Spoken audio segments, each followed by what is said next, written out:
கண்களில் சொல்லி வைத்தேன், நீ கவனிக்கலையே.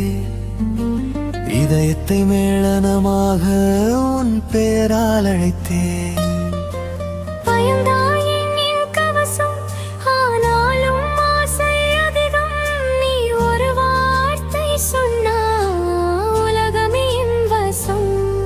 உன் சிரிப்பே முதல் காதல், அதை மறைக்க முடியலடி. நீ பேசும் ஒவ்வொரு நிமிஷமும் என் நெஞ்சம் தள்ளாடுதடி. நீ சொல்ல காத்திருக்கலான்னு நானும் நினைத்தேன் ஒரு நாள். ஆனா காதல் தள்ளி போகும், முதலில் நான் தான் சொல்வேன். காதல் யார் முதலில் சொன்னா என்ன? காதல் உண்மையா இருந்தா போதும். கை கோர்த்து நடந்தால் வாழ்க்கை பாடலாக மாறி போதும்.